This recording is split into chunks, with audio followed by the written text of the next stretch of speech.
বাপেরা, নওজওয়ানেরা, তরুণেরা, এ নবী পাকের প্রেমিকেরা, রাসূলুল্লাহ যদি প্রকৃত প্রেমিক হও, ইতিহাসের পাতা তোমাকে আমাকে কি সাক্ষী দেয় জানতে হবে। তারিখে হাদিসগুলো খুলে দেখো, আল্লাহ নবী, নূহ নবী, দয়ার নবী সাহাবাদের উপরে কেন এত জুলুম হয়েছিল, কি জন্য এত জুলুম হয়েছিল? নামাজ পড়ার জন্য না, না না, রোজা রাখার জন্য না, না না, হজ করার জন্য না, না না, এই জন্য জুলুম হয়েছিল। যারা জালিম ছিল তাদের জুলুমের বিরুদ্ধে আল্লাহ নবী সোচ্চার হয়েছিল। এই জমিনে জালিমরা নারীদেরকে জ্যান্ত জ্যান্ত পুঁতে দিত। আল্লাহ নবী বলেছিল, এ দুনিয়ার জালিমেরা নারীদেরকে জ্যান্ত পুঁতাটা বন্ধ করো। কেন তাদেরকে জ্যান্ত পুঁতে দিতেছ? তারা তো মায়ের জাত, মহান স্রষ্টা তাদেরকেও বানিয়েছে, তিনি পুত্র সন্তানও বানিয়েছে। এই কন্যা কারো স্ত্রী হবে, আর পুত্র সন্তান কারো স্বামী হবে। এদের সংসারের বিনিময়ে দুনিয়া জমিনে তো মানুষ জাতির বিকাশ ঘটবে। এ যুবকেরা, তারা আজ আমার রাসূলুল্লাহর বিরুদ্ধে দখল করলো। ওই বিরোধী সেদিন থেকে চলতে চলতে চলতে চলতে আজ 2025 সালে আজকের দিনও কিছু এজিদ, কিছু ফিরাউন রয়েছে যারা আমার নবীকে পায়নি, নবীর ইসলামের শানে মিথ্যাচার করছে, নবীর ইসলামের শানে আঘাত দিচ্ছে। যারা নিজেদের নারীদের হক দিতে পারে না, যারা নিজেরা নারীদেরকে নিরাপত্তা দিতে পারে না, নিজেরা নারীদেরকে রেপের হাত থেকে বাঁচাতে পারে না, কিন্তু তারা আজকে ইসলামের গায়ে দাগ লাগাচ্ছে। ইসলামে নাকি রেপ করাটা কোনো খারাপ কাজ নয়। বলুন নাউযুবিল্লাহ। এ কথা আপনারা শুনেছেন না শোনেননি? কে বলেছে? কোথায় বাড়ি? উত্তর 24 পরগনা জেলার ব্যারাকপুর ভাটপাড়ার। ভুল বললাম? এর বিরুদ্ধে কোন আন্দোলন হয়েছে? এর বিরুদ্ধে কেস হয়েছে? কে অ্যারেস্ট করেছে? কেন অ্যারেস্ট করবে? যাদের হাতে ক্ষমতা তাদেরও দিলের ধারণা ইসলাম মিটাও। এ প্রকাশ্য দুশ্মন, এ বন্ধু সেজে দুশ্মন। শুনছেন তো নাকি? আর পাওয়ার তো আমরা দিয়ে রেখেছি জালিমদের হাতে। কথাটা কি কষ্ট হলো? আমার ইসলামে কি রেপ করা পাপ না? রেপের শাস্তি নেই? কি শাস্তি? গলা বন্ধ পুঁতে দিয়ে পাথর মারতে মারতে মেরে ফেলে, এক কথা মৃত্যুদণ্ড। যারা এ কথা বলছে তারা রেপের শাস্তি দেয়। এখন সে বর্তমান বিজেপিতে আছে, আগে ছিল টিএমসিতে, কালকে কোথায় থাকবে বোঝা মুশকিল। বর্তমানটা ধরেই বলছি, মণিপুরে উলঙ্গ নারীদেরকে নিয়ে ঘোরানো হচ্ছে, নারীদের ইজ্জত নষ্ট করা হচ্ছে। বিজেপি সরকার সেখানে নারীদের অধিকার দিতে, জোরে বলো। উত্তরপ্রদেশে নারীদের উপরে অত্যাচার হচ্ছে না হয়নি? নারীদের অধিকার দিতে। তোরা জাহেল, নিজেরাই নারীদের অধিকার দিতে পারিসনি, তোরা আবার ইসলামের বিরুদ্ধে কলম চালাচ্ছিস কি করে? কোন শক্তিতে? ওদের হাতে রাজ পাওয়ার। গতকালকে আবার ঘোটালা করে পুরো তো একদম লাভ মেরে উঠে গেল। বুঝছেন তো নাকি? সব ওদের হাতে। এটা কথা বলবো, তোমরা তো সবাই অনেকে মনে করো রুখতে হবে, রুখতে হবে। আমিও বলছি রুখতে হবে, কিন্তু রুখতে গিয়ে নিজের ছেলে ক্ষুধার্ত সেটাকে খেয়াল নেই। রোকো, পাশাপাশি নিজের ছেলের কথাও তো ভাবো, যে আমি আমার ছেলে কবে খাবে, এটা ভাবতে হবে না? রুকার পিছনে এই ছুটছে আর অন্যজন বসে বসে খেয়ে যাচ্ছে। কথা বুঝে আসছে? নির্বাচন কমিশনার বলছে বিহারে ভোট করেছে 66%, 66.67% ভোট পড়েছে। এই অসুবিধা হচ্ছে নাকি? না ভাবছেন আবার জলসাই কথা বলছে কেন? এখন জলসার রাজনীতি বলে আলাদা কিছু আছে নাকি? রাজনীতির লোকেরা জলসা করছে না, করে না? কথা বলছে না? তারা পার্টির মিটিং এ ডেকে ইসলামের বিরুদ্ধে কথা বলছে না, বলে না? তারা পার্টি মিটিং এ ডেকে বিভিন্ন ফতোয়াবাজি করছে না, করে না? তা তুই যখন রাজনীতির ব্যানারে ধর্মের বিরুদ্ধে হাত দিয়েছিস, তখন আমরা উলামারা আমাদের ডিউটি এখন ধর্মের ব্যানারে দাঁড়িয়ে তোদের কলিজাতে এবার হাত দিতে হবে। হ্যাঁ ঠিক না বেঠে? কেন তোদের সাহস বেড়ে গেছে। তোরা মনে করেছিস মোল্লা মলি সাহেবরা রাজনীতিতে নেই, মুসলিম দলের কোন নেতৃত্ব দিবার কেউ নেই, মুসলমানদের হয়ে কথা বলার কেউ নেই, মুসলমানকে শুধু ভয় দেখিয়ে দেখিয়ে আমাদের কোলে তুলে রাখবো, আমরা যা খুশি তাই করব। না দিন সেদিন চলে গেছে। আজকের যুবকদের হৃদয়ে, আজকের নতুন প্রজন্মদের হৃদয়ে একটাই কথা, আবার ফারুকে আজমের রাজত্ব হবে ইনশাআল্লাহ। আবার ইনসাফ হবে, আবার ন্যায় হবে, আবার জাস্টিস হবে, আবার গরিবের অধিকার দেওয়া হবে। এর জন্য আমার নবীর উম্মতেরা আগামী দিন এতিম, অসহায়, গরিব, বিধবা, বঞ্চিত, শোষিত, লাঞ্ছিত মানুষের হয়ে এই যুব সমাজ তারা লড়ার জন্য তৈরি হয়েছে। ঠিক না বেঠি? হাত তুলে সাক্ষী দাও আল্লাহকে, লড়াই করতে রাজি, লড়াই করতে রাজি।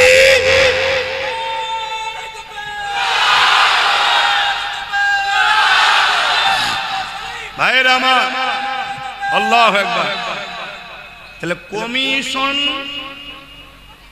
বলছে বিহারে 66.67% ভোট পড়েছে, আর বিহারে ভোটের সংখ্যা কত? 7,42,00,000 কম বেশি। এটা হলো টোটাল ভোটের সংখ্যা। আর ভোট পেয়েছে কত? 7,45,00,000।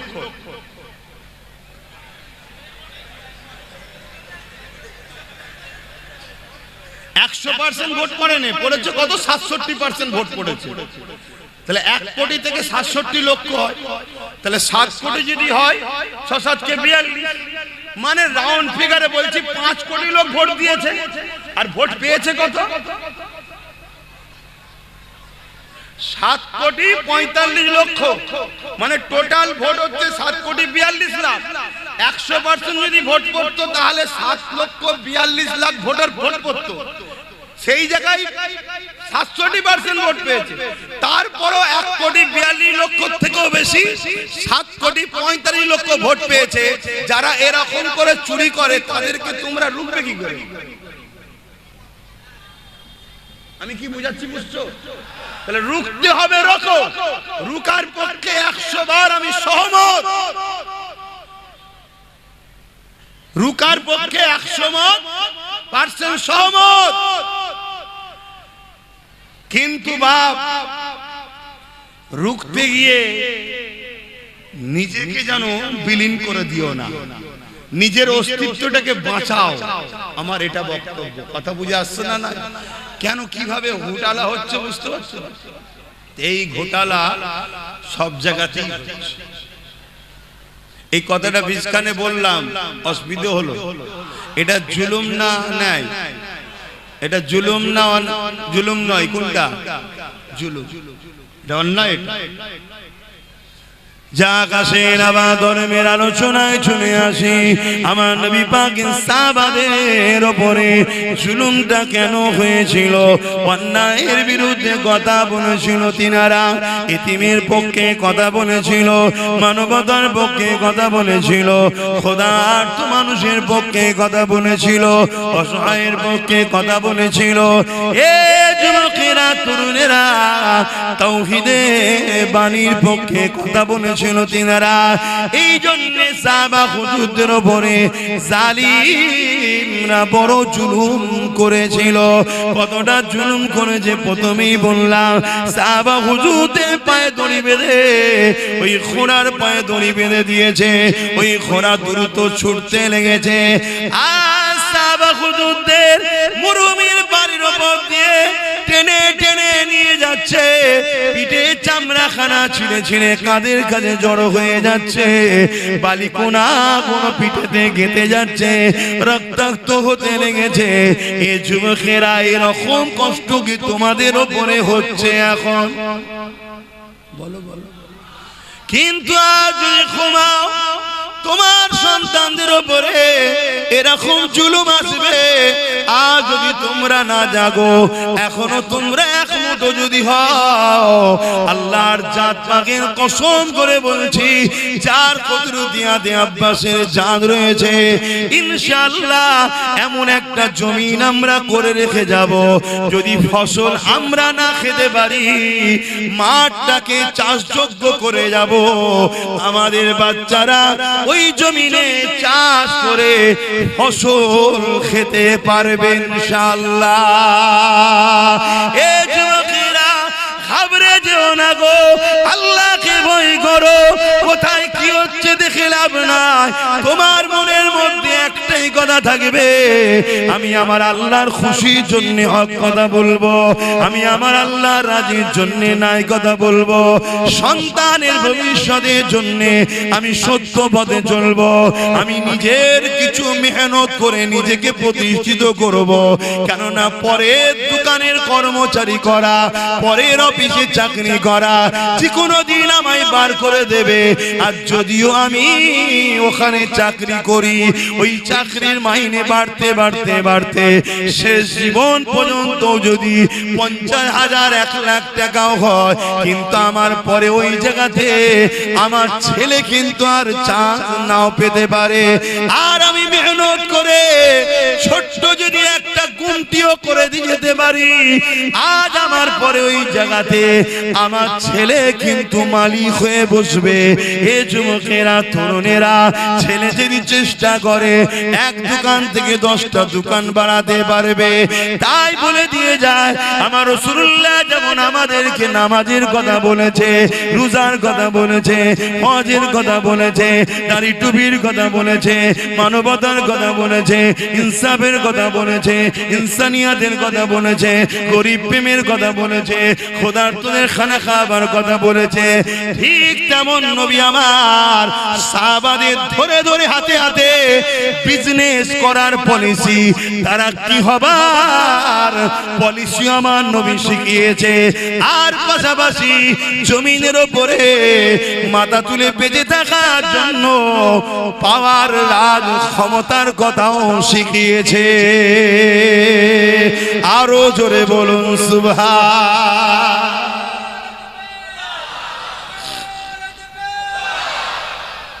আর আজকে নামাজটা নিলেন, মসজিদটা নিলেন, রোজাটা নিলেন, হজটা নিলেন, সবটা নিলেন, আর রাজনীতিটা ছেড়ে দিলেন।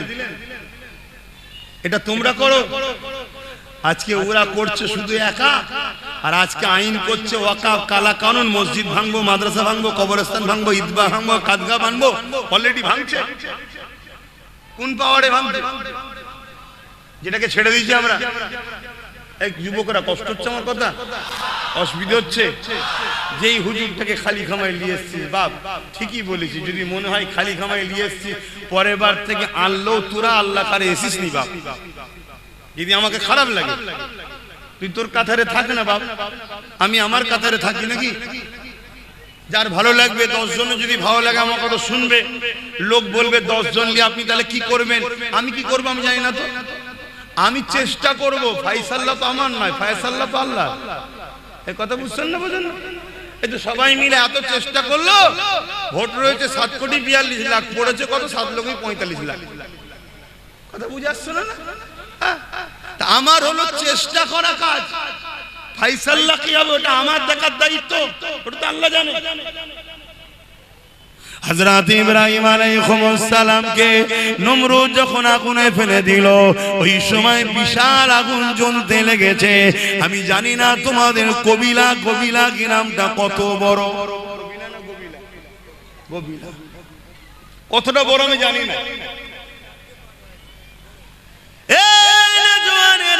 কিন্তু ইরাকের জমিনে ব্যাবিলনে যান, গিয়ে দেখেন ইব্রাহিম নবীকে যে জায়গায় আগুন তৈরি করে বাদশা নমরুদ ফেলেছিল, কি জন্য ফেলেছিল?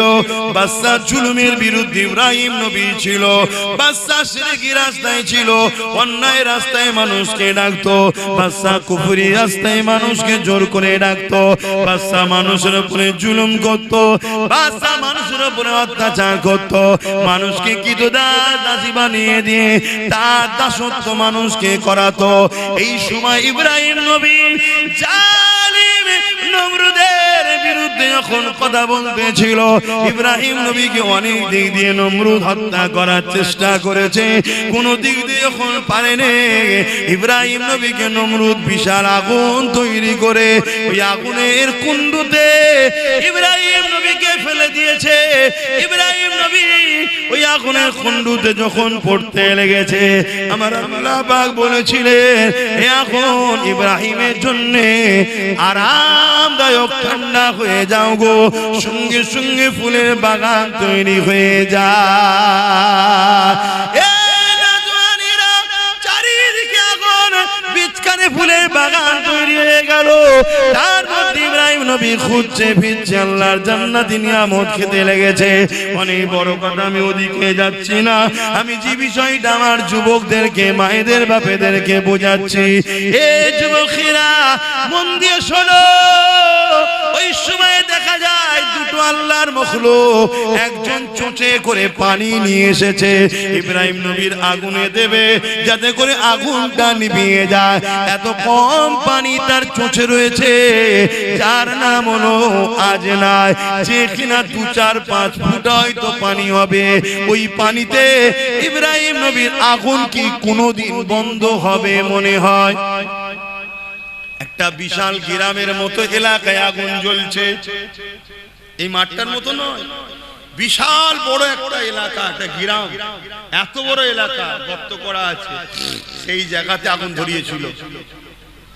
এত বিশাল আগুনে ওই একটা মখলুকের 5-6 ফুটা পানি যে চুচে করে আনতে পারে, তার এই পানিতে কি আগুনটা বন্ধ হবে? একটু বলুন, বিবেককে বলুন। কিন্তু ও ইব্রাহিম নবীর বিরুদ্ধে না পক্ষে, আগুনটা বন্ধ করার চেষ্টা করছে, কিন্তু হবে কোনদিনই। কথা বুঝে আসছে? অপরদিকে আরেকটা হলো গিরগিটি। কি নাম? গিরগিটি। যারা রং পাল্টায় এদেরকে গিরগিটি বলা হয়। কিছু গিরগিটি নেতাও বেরিয়েছে, আছেন না? না, আপনার সঙ্গে ইফতার খেয়েছিল, আপনার সঙ্গে একসাথে বসেছিল, কি পূর্ব মেদিনীপুরে গিরগিটির মতো রং পাল্টেছে না পাল্টাইনি? জোরে বলে। এখন আবার কালকে লাড্ডু খাওয়াচ্ছে, বলছে এবারে আমাদের বাংলা। অত সহজ না, কথা বুঝে আসছে না? না, যতটুকু পেয়েছিস দিদির দয়াতে পেয়েছিস, বেশি আর কথা বলিস না, আমরা সব বুঝি। তোরা দুজন সেটিং এ আছিস, অন্য কাউকে বিরোধী রাখতে চাইছে না, তোকেই রাখতে চাইছে। কেন? তুই থাকলে এ যা করবে তুই ধামা চাপা দিবি, আর তুই যা করবি এ তোকে সিকিউরিটিদের নিরাপদে রাখবে। অন্য কেউ বিরোধী হয়ে গেলে তোদের দুজনেরই কপালে বাস পড়ে যাবে। কি গো, কথাটা কি ভুল বললাম না? আপনাদের খারাপ লাগছে? এই যারা দাঁড়িয়ে আছেন বলেন, অসুবিধা হচ্ছে? আমার তো সোজাসুজি কথা, কাউকে তো ধরে আনিনি। বা এই গিরগিটির মতো শুধু রং পাল্টা। একদিন মাথায় টুপি দিয়ে সাদা পায়জামা পাঞ্জাবি পরে এসে খুব ইফতার খেয়েছে আমাদের সাথে। খেয়েছে না খাইনি? আমার সাথে না খেলো, আমাদের সাথে তো খেয়েছে নাকি? হ্যাঁ, অনেকে মনে করেছিল ভালো হবে, হয়তো ভালো। ন্যাস তুলে দেখেন এড়ে না বেড়ে দেখেন। কথা বুঝে আসছে? ঘুমটা দেখেছে, মসজিদে ঢুকিয়ে দিয়েছে, জানে না যে মসজিদে ঢুকাতে। কিরম হচ্ছে না? হয়নি? ঘুমটা দেখেছে, কলিকাতার ঈদগাহ রেড রোডে নামাজ হয়, ওখানে নিয়ে চলে গেছে। এই ঈদের নামাজে যাওয়া যায় মহিলাদের? নিয়ে চলে গেছে। তাহলে এটা ধর্মকে নিয়ে কি খেলা করা হচ্ছে না? ও এর বিরুদ্ধে কেউ কোন মিডিয়া করে আর করে বলবে না। আব্বাস সিদ্দিকী এই যে বলছে, এর মধ্যে থেকে আর কি খুঁজ পাওয়া যায় দেয়, ওইটাকে কেটে ছড়া। কেন? এদেরকে দুনিয়ার বেঈমান নেতারা অর্থ দিয়ে পুষছে। চালাও চালাও, চালিয়ে যাও। কত ফেরাউন এসেছে, কত নমরুদ এসেছে, কত আব্দুল্লাহ ইবনে উবায়ও এসেছে, মুখ ভর্তি দাড়ি, মাথায় টুপি, বড় পাগড়ি ছিল, বড় জুব্বা ছিল, বড় জাননেওয়ালা ছিল, বড় বক্তা, বড় কোরআন জাননেওয়ালা। এমনকি নবী পাকের সোজাসুজি নামাজ পড়তো, আবু বকর সিদ্দিককেও দাঁড়াতে দিত না। কিন্তু কোরআন ঘোষিত সে জাহান্নামী হয়ে গেছে। কথা বুঝে আসছে? সবাই চোখে ধুলা দিয়ে যেতে পারে, আব্বাস তোমাদের চোখেও ধুলো দিয়ে দিতে পারে, কিন্তু আব্বাস আমার আল্লাহর কুদরতি চোখে ধুলো দিতে, জোরে বলো, ইজ্জতের মালিক তোমরা না আল্লাহ, জোরে বলে, আরো জোরে বলে। অতএব আব্বাস যেখানে যায় আল্লাহ শুকর করে বলছি, মানুষের ভিড়ে ঠেলাতে চিৎকার চেঁচামেচিতে ওয়াজ করতে পারছি না আমি। সমস্যা এই গত মনে হয় পরশুদিন, গতকাল জুম্মা গেল, পরশুদিন কোথায় গেলাম, ঢোলা, ঢোলাতে সারাক্ষণ তো ঝগড়াই হলো, কি জায়গা পাই দাঁড়াতে পারেন, এই ঝগড়া হয়ে হয়ে সারাক্ষণ সময় চলে গেল। কি ওয়াজ করব, ওই ওর মধ্যে ও ঝগড়া করে যাচ্ছে, আমি ওয়াজ করে যাচ্ছি, কি করব? বাপেরা নওজওয়ানের আল্লাহর জাত পাকের কসম করে বলছি, নিয়ত আমার একটাই, আপনাদের হৃদয়ে আমার রাসূলুল্লাহর প্রেম ভালোবাসা ঢুকাবো এবং দুনিয়ার জমিনে যতদিন বাঁচবেন কারো কাজে হাত পেতে নয়, নিজের অধিকার নিজে বুঝে নিয়ে ইজ্জতের খানা খাবো। এই আশায় আপনাদেরকে বুঝাচ্ছি, নবীকে পিয়ার করো, নামাজ পড়ুন, রোজা রাখুন, হজ করুন, দান খায়রাত করুন, অপর দিকে জুন্নাইকে অন্যায়কে মিটান, জুলুমকে মিটান, রেপকে মিটান, সুদকে মিটান, ঘুষকে মিটান।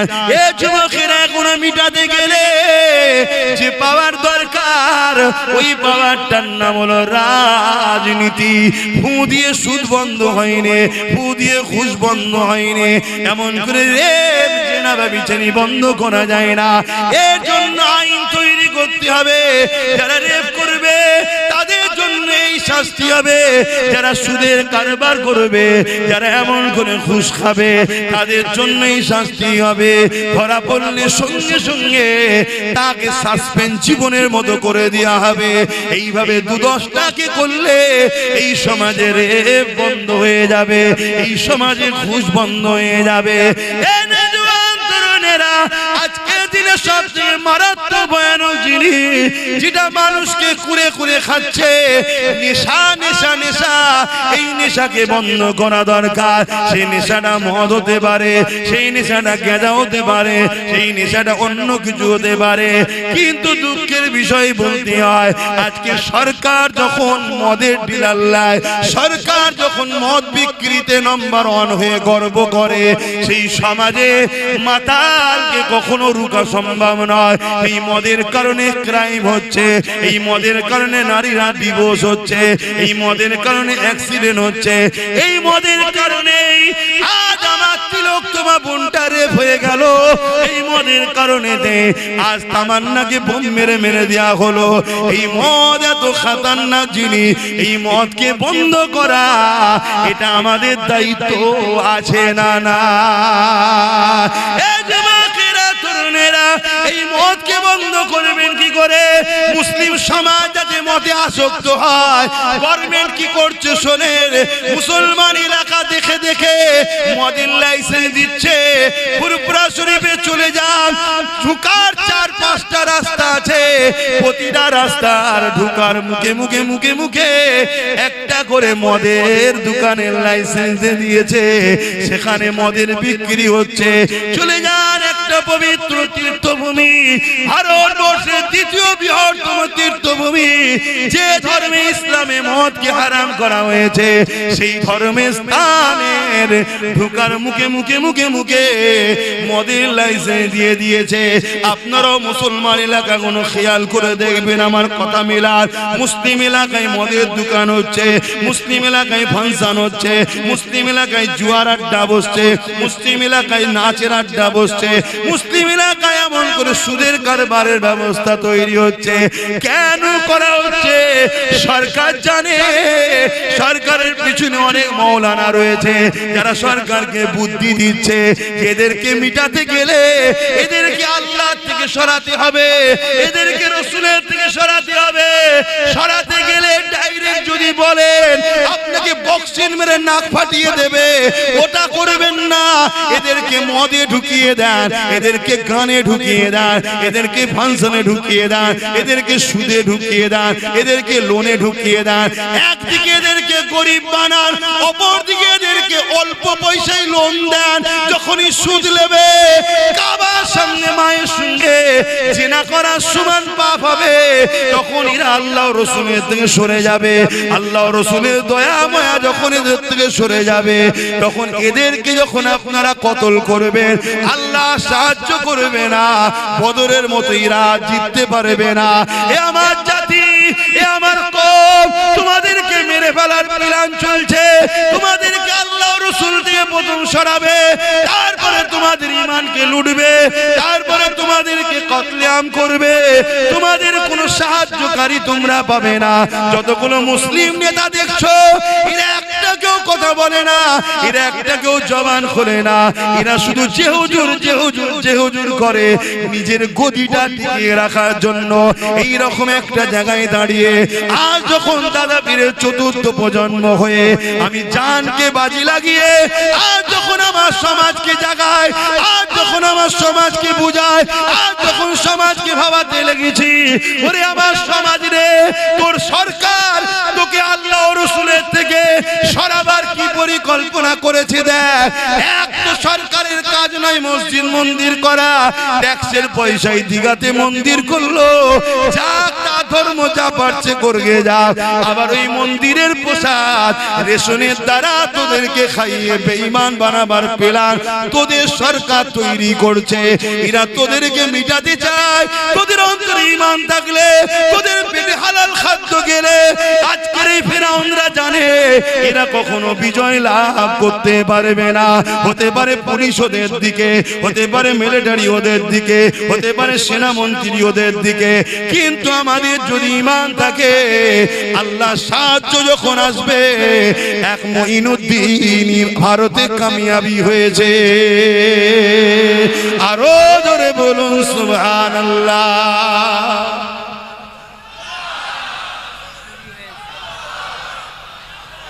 ভাইরা আমার, বলুন আব্বাস সিদ্দিকী অন্যায় করছি আমি? জোরে বলুন অন্যায় করছি। এর পরও দিনের শেষে একটাই কথা হবে, কি হবে? ডাকাতকে রুখতে হবে। বলবে না? বলবে না? চোর বলছে ডাকাত রোকো। চোর কি বলছে? কথা বলছে না? এই চোর বলছে ডাকাত রোকো। ডাকাত রুকা দরকার আছে না? না, কিন্তু চোরের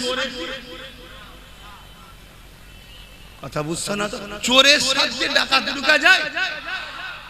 চোর আর ডাকাতের মধ্যে পার্থক্য কি? ডাকাত কুকুর চুরি করে, চোর মাছ চুরি করে, এটাই তো। তাহলে এও আমার ওয়াকাফ খাচ্ছে, আর ও বলছে পুরো ওয়াকাফ কুকুরটাই চুরি করলো। কথা মাথায় ঢুকছে না? ঢোকে না? তাহলে চোর দিয়ে কখনো ডাকাত রুকা যায় না। এজন্য ডাকাতকেও রুখতে হবে, চোরও তাড়াতে হবে। এর জন্যই তো আব্বাস সিদ্দিকী চেষ্টা করে নবী খানদানের বাচ্চাকে বুঝিয়েছি, তুই যা, তুই যা। সে তো বলছে আপনি তো বেশ ভালো লাইনে আছেন, আর আমাকে চারিদিকে কত ঠেলা ঠুলি, ঝগড়া ফাসাদ, গালি গালাজের মধ্যে জড়াতে হচ্ছে। আর আপনি যাচ্ছেন, হজ করছেন, আবার ঘরে এসে ঘুমোচ্ছেন নিশ্চিন্তায়। আর আমি রাত দুটোই ফোন করছে, ভাইজান আমার এখানে ধরে ফেলেছে, আবার আমাকে পুলিশকে ফোন করতে হচ্ছে। আমি তুই বেশি নেকির কাজ করছিস, চুপ কর। কথা বলেছিনি, যে লাইনে ঢুকে গেছে ওখানে থাক। বুঝতে পারছেন না? পারেন না? তাহলে বলুন, আপনাদের উচিত তো আমার ভাইটা সাথ দেওয়া দরকার আছে না? আল্লাহকে সাক্ষী রেখে বলুন, দরকার আছে না? না, লম্বা করে হাত তুলুন। ডায়ে বায়ে কে হাত তোলেন একটু দেখেন তো, কে হাত তোলেন একটু দেখবেন শুধু। ভাই হাত নামান। যে হাত তোলেন সে আমার দুশ্মনও নয় আর বন্ধুও নয়। তার জন্য দোয়া করি, আল্লাহ তাকেও আমাদের সাথী করুক। বলুন আল্লাহুম্মা আমিন। আজকে একটা যদি এত কিছু করতে পারে, তার সাথে যদি আরো গোটা 30-40 থাকে, আমাদের উপকার না লস? জোরে বলুন। এবারে কেউ যদি মনে করে যে তুমি বলছো তাহলে আমরাই তো রুখবো না, তোমরা যদি সত্যি রুখতে চাও, সত্যি যদি রুখতে চাও, তাহলে আসো না একসাথে রুখি। কথা বুঝছেন না? আসো না একসাথে রুখি। না না, একসাথে নয়। কেন একসাথে নয়? বলছে একসাথে যদি রাত্রিরে ঘরের পাহারা দেয়, তোমার লোক আমার লোক থাকে, তা রাত্রিরে যখন ডাকাত ঢুকবে, আমি যে দরজা খুলছিলাম তুই তো খুলতে দিবি না। শুনছেন না শুনুন না? একসাথে হলো অসুবিধা কি আছে? এই অসুবিধা আছে? ডাকাত যদি রুখতে চাও তা পাহারাটা দুজন মিলে দিলে হয় না? না না, তোকে লিয়া যাবে না। কেন রে? না, আমি একা পাহারা দেবো। তুই তো 15 বছর পাহারা দিয়ে সব ডাকাত ঢুকিয়েই ফেললি। হ্যাঁ, কথা বুঝছেন না? বোঝেন না? আর একটা কথা হলো, যদি কারো কোনো ভুল ফটো বেরিয়ে পড়ে, কারো কোনো ভুল যদি বেরিয়ে পড়ে, ধরেন আমি চুরি করেছি, ধরা পড়ে গেছি, আমি কি জোরে চিল্লাতে পারবো যার কাছে প্রুফ আছে? জোরে বলে। তা চোরের রিপোর্ট তো ডাকাতের কাছে আছে, আছে না? না, চোরের রিপোর্ট ডাকাতের কাছে আছে না? না, ডাকাত এখন উপরে বসে আছে, চোরকে বলছে বেশি বললে রিপোর্ট আছে ভরে দেবো, অতএব আমি যা বলছি শোন, আমার মতো চলবি, তোকে বেঁচেও রাখবো, আমিও খাবো, তুইও খাবি। ডাকাত আর চোরে মিটে সেটিং এ কাজ হচ্ছে না হয় না? একটু আওয়াজ দিয়ে বলবেন হচ্ছে না হয় না? শত শেষ কথা বলে যাচ্ছি, সময় কম। যদি কেউ মসজিদ মাদ্রাসা মিটাবে বলে, তাকে সাপোর্ট করা যাবে। আর কেউ যদি বলে উন্নয়ন শেষ হবে না, কোরআন শেষ হয়ে যাবে, তাকে সাপোর্ট করা চলবে। যদি কেউ কোরআনের বিরুদ্ধে কথা বলে, তাকে সাপোর্ট করলে ঈমান থাকবে। কোরআন মানে না আলাদা কথা, দেশটা সবার। শুনছেন তো নাকি? আমরা নেতাজিকে ভালোবাসি না, গান্ধীকে ভালোবাসি না, কেন? তারা আমার ধর্ম মানে না, ভুল ঠিক সে জবাব স্রষ্টার কাছে দেবে, কিন্তু আমার ধর্মের বিরুদ্ধে তো বলবে। ঠিক না বেটি? তো তুমি মানবে না মানবে তোমার কাছে, কিন্তু বিরোধী করার অধিকার কে দিল? কথা বুঝে আসছে? এজন্য আমি এক জায়গায় একটা কথা বলেছিলাম যে কেন্দ্র সরকারকে ভোট দিলে ঈমান চলে যাবে, রাজ্য সরকারকেও ভোট দিলে ঈমান চলে যাবে। পুরোটা দেয়নি, শুধু কেটে একটুখানি দিয়েছে। শুনছেন তো নাকি? এরপরে আমি কি বলেছি? এরপরে বলেছি, যদি রাজ্য সরকার মনে করে যে কোরআন শেষ হয়ে বলাটা আমার ভুল হয়েছে এবং দিল্লি চলে যাও বলাটা ভুল হয়েছে, যদি ক্ষমা চাই, তাহলে আমি এর বিরুদ্ধে আর বলবো। এরপরে বলেছি, সেটাও দেয়নি, শুধু দিয়েছে রাজ্য সরকারকে ভোট দিয়ে হারাম বলেছে আব্বাস সিদ্দিকী। শুনছেন?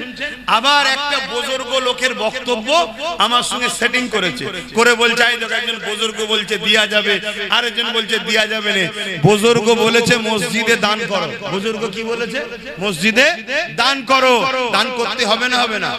কিন্তু কাল যদি মসজিদটা দখল করে কেউ পার্টি অফিস করে দেয়, ওখানে কি বুজুর্গ বলছে দান করো? তাহলে এখনকারের কথা তখনকারের কথা তুই জুড়ছিস কেন? ও তো আগে বলেছে, তখন তো আমিও বলেছিলাম যে চলো এ যখন বলছে দেখা যাক, ঠিক না বেটি? কিন্তু ওরে বাবা, তোর মুখোশ ছড়ে গিয়ে এখন অরিজিনাল মুখ বেরোচ্ছে। অরিজিনাল মুখ বেরোচ্ছে কি? কোরআন শেষ হয়ে যাবে, আমার উন্নতি শেষ হবে না। কোন মুসলমান যদি একে ভোট দেয়, ঈমান তার থাকবে না। শুনছেন তো নাকি? এ যদি ক্ষমা চেয়ে আলাদা কথা, ক্ষমা চেয়ে আলাদা কথা। আমি আবার বললাম যে আমার ওটা বলা ভুল হয়েছিল, দিল্লি চলে যাও বলাটা ভুল হয়েছে, দুর্গাপুরে মাদ্রাসা ভাঙাটা ভুল হয়েছে। জানেন তো নাকি রাজ্য সরকার দুর্গাপুরে মাদ্রাসা ভেঙেছে? জানেন? এগুলো আমার ভুল হয়েছে, আলাদা কথা। কথা শুনছেন না শোনেন না? কিন্তু তুমি মাদ্রাসা ভাঙবে আমার ভোট নিয়ে, তুমি কোরআন শেষে বলবে আমার ভোট নিয়ে, তুমি কুকুরের বাচ্চার সঙ্গে মুসলমানের বাচ্চাকে আরো নিকৃষ্ট করবে আমার ভোট নিয়ে, মনে রেখে দিও কোন ঈমানদার তোমাকে আর সাথ দিতে পারে না। কিন্তু ওই সকল লোক সাথ দিতে পারে। কারবালার মাঠে তো আমাদের দেখা আছে, ইমাম হোসাইনের পক্ষে এসে দাঁড়ায়নি, এজিদের পক্ষে দাঁড়িয়েছিল 13,000 আলেম উলামা হাফেজ ছিল, মুফতি মৌলানা হাফেজ 13,000 ছিল। 25,000-এর মধ্যে 25,000ই মুসলমান ছিল হোসাইন হুজুরের বিরুদ্ধে। তার মধ্যে 13,000 ছিল কি আলেম, হাফেজ, মুফতি। কেন? সামান্য অর্থ, সামান্য পদের জন্য। এই রকম যারা আজকে দিনও আছে, গাদ্দার, মুনাফিক, মুসলিম সুরাতে বেঈমান, কাফের, মুনাফিক, ইসলামের দুশমন, যেমন ইমাম হোসাইনের দুশমন ছিল, আজকে সেই হোসাইনের দিন নানা দিনের দুশমন যারা আছে, তারা হয়তো তোমায় সাথ দিলে দিতেও পারে। কিন্তু মনে রেখে দিও, আমরা হাসতে হাসতে মরা পছন্দ করব। মসজিদ মাদ্রাসাকে যারা মিটাতে চায়, তাদের সঙ্গে আপোষ নয়। কোরআন যে শেষ হয়ে যাবে বলবে, সে যদি ক্ষমা না চায়, তার সঙ্গে আপোষ নয়, এ কথাই যারা একমত একটু হাত তুলে দেখাবেন, আল্লাহকে সাক্ষী রেখে হাত তুলবেন। আয় আল্লাহ, আমরা আপনার কোরআনের পক্ষে, মসজিদ মাদ্রাসার পক্ষে হাত তুলেছি, আপনি আমাদের ঈমানে তাকত দেন, এর উপরে মজবুত থাকার তৌফিক দেন। আমিন আমিন আমিন সুম্মা আমিন। নারে তাকবীর, নারে তাকবীর, লব্বাইক লব্বাইক লব্বাইক লব্বাইক, নারে তাকবীর। যদি কোন মুসলমান হাত না তোলে, তার সামনে আমার একটাই কথা, সে আমাদের কেউ নয়, দুশমনও নয় আর বন্ধুও নয়। কথা বুঝে আসছে?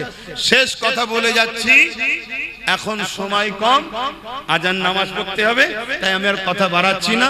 আমার পরে আরো আছে, আমার ভাই আছে তো, হ্যাঁ, আমার জুনায়েদ ভাই রয়েছে এবং বশিরের হুজুরের আওলাদও রয়েছেন, অতএব এবং পীরনগরের থেকে আবুল বাসার সাহেব আছেন, শরফুল আমিন সাহেব আছেন, আসবে সব। কি গো, আমি বাপ দোয়া এখনো করিনি, উঠে পড়লে কেন? আমি তো নামাজ পড়বো। একটুখানি এই ছেলেরা যাচ্ছে, একটু চাদরটা ঘোরাবে, যার যা খুশি একটু দিয়ে দেবেন। দেন তো নাকি? আমি কাজ করি জানেন তো, একটু চাদর ঘোরানো দরকার আছে না? নাই দেন, যার যা খুশি দেন, যার যা খুশি দেন, যার যা খুশি দেন। তাড়াতাড়ি যাও, বেশি ছেলে পিছন দিকে দাও, পিছন দিকে যাও, দুয়াটা নিয়ে যাবেন, কেউ সরে যাবেন না। যারা ভালোবাসেন হাত তুলেছিলেন, সরে যাবেন না। এটা একটা পরীক্ষা, এটাও একটা পরীক্ষা। আজ বড় দুঃখ লাগছে ভাই। এ বলো, বাঁচাবার মালিক কে? বাঁচাবার মালিক কে? বাঁচাবার মালিক কে? তুমি আল্লাহর কোরআনের দুশমনের কোলে উঠছো ডাকাতের ভয়ে। আর ডাকাত যদি ওই যেমন বললাম 7,42,000 জায়গায় 7,45,000 করে দেয়, কি করে ঠেকাবে? বলো, কি করে ঠেকাবে? অতএব নিজের শক্তি তৈরি করো। এরপরও বলছি, এ যদি ক্ষমা চাই ভিন্ন বিষয়। কথা বুঝে আসছে না? নাই, আর ক্ষমা না চাইলে সাপোর্ট করা হারাম, চলবে না। মনে রেখে দিও, যত মুফতি মাওলানা বক্তা আছো, আমি চ্যালেঞ্জ করছি, যদি ভুল হয় আমাকে শিখিয়ে দেন, আমি মেনে নেব। দেন, যার যা খুশি দেন। ছেলেরা একটু বেশি করে যা বাবা, তাড়াতাড়ি যা, নামাজ পড়তে হবে। আর কথা নয়, দোয়া 49-এ, ও 30 হয়েছে, তাহলে আর কথা নয়। আমি একেবারে সংক্ষেপ করলাম, একটু যেচ্ছে দিয়ে দেন। আল্লাহুম্মা আমিন। আয় আল্লাহ, আয় আল্লাহ, আয় আল্লাহ, আমি আপনার দ্বীনের জন্য দুটো কথা বলেছি। আল্লাহ, যদি আমার কথায় আপনি খুশি হয়ে যান, আল্লাহ আমার কথাকে আপনি কবুল করে নেন। আল্লাহ, আল্লাহ আমার এই ভাইগুলো জান মাল ঈমান ইজ্জত হিফাজত করেন। আয় আল্লাহ, এদেরকে মেরে ফেলার চক্রান্ত চলছে, আল্লাহ এদেরকে বিপদে ফেলার চক্রান্ত চলছে থেকে হিফাজত করেন। ছোট ছোট বাচ্চাগুলো নসিব বড় করেন। আল্লাহ, আমার কওমে জন্ম নিয়েছে, আমরা যদি এদের কথা না ভাবি, আল্লাহ এদের সঙ্গে বড় জুলুম করে যাব। হে আল্লাহ, এই কওমকে নিজের পায়ে দাঁড়াবার তৌফিক দেন। নামাজি মুত্তাকি হাজী গাজী বানান। দিদারে কাবা, দিদারে মদিনা শরীফ যাওয়ার তৌফিক দেন। যারা ভুল বুঝে ইদিক উদিক আছেন, আলেম ওলামা মুফতি মাওলানা সাধারণ মুসলিম মানুষ, সবাইকে এক হওয়ার তৌফিক দেন। আল্লাহ, হে আল্লাহ, হাবিবের খাতির রহমত করে দয়া করে দ্বীনের মাহফিলে আল্লাহ এই মাহফিলকে আপনি কবুল করে নেন। আপনি বলেছেন, রব্বানা আতিনা ফিদ দুনিয়া হাসানাতাও ওয়া ফিল আখিরাতি হাসানাতাও ওয়া কিনা আযাবান নার। দুনিয়ার ভালাইয়ের কথাও বলেছেন। ভালাই তো এমনি এমনি দেন না, ভালাইয়ের জন্য চেষ্টা করতে হয়। এই ভালাইয়ের রাস্তাও এদেরকে দেখালাম, আখিরাতের কল্যাণ, নবীর প্রেম, আদব মর্যাদার রাস্তাও দেখিয়েছি। আল্লাহ, এবং জাহান্নাম থেকে বাঁচার তৌফিক আপনি আমাদের দান করবেন। আমিন আমিন আমিন। বারহাক লা ইলাহা ইল্লাল্লাহু মুহাম্মাদুর রাসূলুল্লাহ সাল্লাল্লাহু আলাইহি ওয়াসাল্লাম। একটা ছোট্ট কথা, এই যে এসআইআর হচ্ছে না, এসআইআর, একটু চোখ কান খুলে রেখো। এটা কিন্তু খুব খতরনাক জিনিস, কিন্তু তা বলে ভয় খেয়ে আবার জানের ক্ষতি করে ফেলো না। আমি তো শুনছি এসআইআর এর নামে অন্য জিনিসও হচ্ছে নাকি, একটু জেগে থাকো। কথা বুঝে আসছে না? নাই, এর আগে আইআর হয়েছে, সেভাবে যদি হয় তাহলে ভয় খাবার কিছু নেই। কিন্তু ভেতরে ভেতরে যেটা কি ফাঁদ করছে, আমাদের তো কেউ লোক নেই যে আমরা জানবো, ঠিক না বেটি? অতএব এইদিকে একটু সজাগ থেকো। মসজিদে চলো, মসজিদে এখানে নামাজ হবে, এখানে নামাজ করবেন তো। একটা মহাশয় নামাজ পড়েছেন, আপনি পড়বেন তো? এখানে কাতার দেন, এখানে নামাজ হবে, কাতার দেন এক্ষুনি।